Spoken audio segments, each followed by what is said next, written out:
Long story short, I have a 2013 JKU with the 3.6 that is having a bit of cooling issues. They have the problem with the forming sand in them and stuff. I just wanted to throw this out there real quick. I'm changing the hoses on mine and I'm flushing it out. I know, don't put water in it, blah, blah, blah. I'm using mineral filters for it, and I'm also going to blow it with a tiny bit of air afterwards. Low PSI, of course. It's not built for any more than like 10, 15 PSI. But what I noticed is that while I was disconnecting hoses, I was just gonna pull them and drain them as best I can. But if you disconnect the lower hose from the radiator after it's already drained, of course, and disconnect the upper radiator hose, and I think I flipped that around. I'm not sure because I had already taken it off and tossed it aside. Regardless, you can use the upper radiator hose and you can route them like this so that the lower comes out here, goes down, and that's already going into my bucket down there.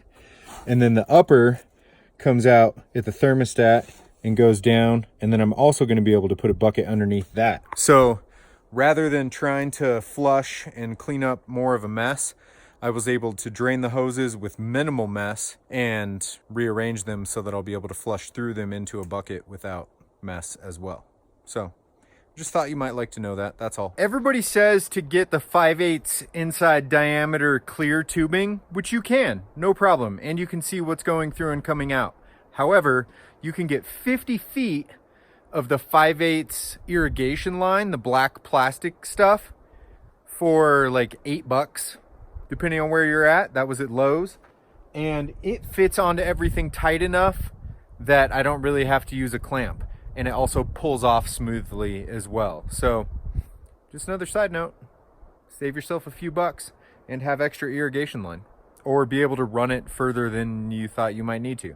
Everything is back together except for this one little plug, which is the release petcock valve for the Jeep. It is right where Jonah's head is at currently. I found out that nicely a 3/4 inch socket fits great on the end of this. I also found out that if you accidentally turn it the wrong way, a quarter turn, that it might pop out. So I had to take the whole grill off to put this one plug in. Oh, one more thing. The PCV valve on this, if you've ever had to do it, is in the back against the firewall.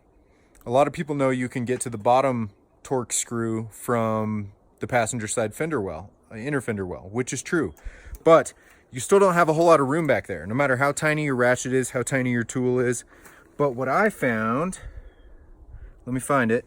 What I found is this little guy.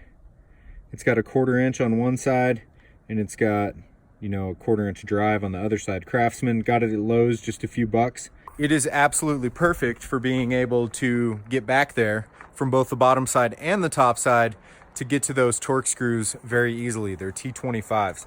So I got the socket Torx, and then I also got, you know, just regular Torx bits so I could put it in either side.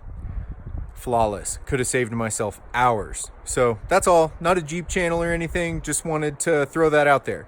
If you're interested in bus travels and nomads and us doing silly, stupid stuff, check out the rest of our videos. There's a great one on our page about Schoolie Palooza.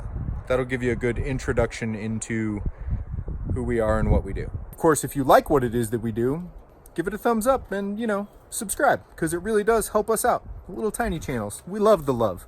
Have a great day. See ya.